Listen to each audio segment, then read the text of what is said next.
नमस्कार किसान भाइयों, जेडी न्यूज यूट्यूब चैनल में आपका स्वागत है।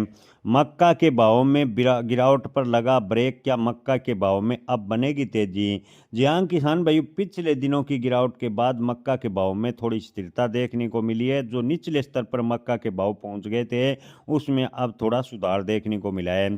जी हाँ किसान भाइयों, बांग्लादेश में नई सरकार बनने के बाद मक्का के निर्यात में थोड़ा सुधार हुआ है, जिससे मक्का के कीमतों में भी थोड़ा बहुत सहारा मिला है। खरीदार पहले की तुलना में ज़्यादा सक्रिय है।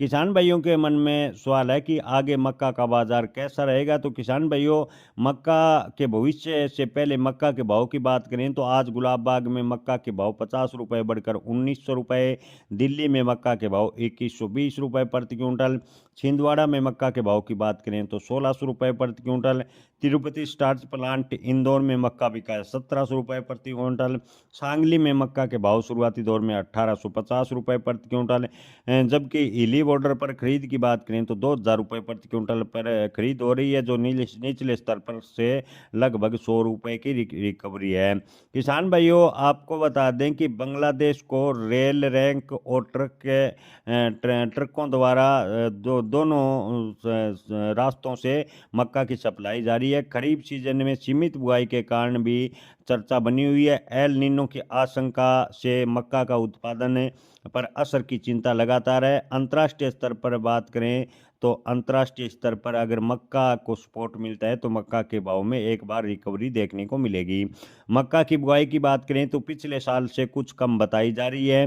अप्रैल डिलीवरी के अग्रिम भाव मौजूदा स्तर पर के आसपास रहेंगे। यहाँ से बड़ी गिरावट की संभावनाएं मक्का के भाव में कम नजर आ रही है। हालांकि आपको बता दें कि बिहार और बंगाल जैसी पूर्वी राज्यों में मध्य मार्च के बाद फसल नई मंडी में आने शुरू होगी। नई फसल मंडी में आने से अगर आवक बढ़ेगी तो थोड़ा बहुत एक बार मक्का के भाव पर दबाव भी देखने को मिल सकता है।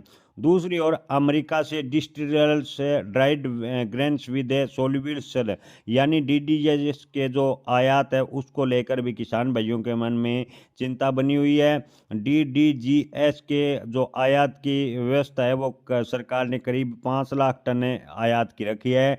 डीडीजीएस का कोटा आधारित रियायत के साथ सरकार ने किया है। भारत में अभी करीबन 30 लाख टन डीडीजीएस का उत्पादन होता है, जबकि कुल पशु चारा खपत करीब 500 लाख टन है, जिसमें से मक्का की हिस्सेदारी की बात करें तो लगभग 200 लाख टन है। ऐसे में यदि आयात डीडीजीएस का बढ़ता है तो मक्का की डिमांड पर कुछ असर पड़ेगा और मक्का के भाव में दबाव भी देखने को मिल सकता है। ओवरऑल देखा जाए तो किसान भाइयों, आने वाले दिनों में मक्का के भाव में थोड़ा बहुत कुछ एक दिनों के लिए दबाव भी देखने को मिल सकता है। वहीं अगर अंतर्राष्ट्रीय मार्केट से मक्का आयात किया गया तो मक्का के भाव में गिरावट भी बन सकती है। जय किसान, धन्यवाद।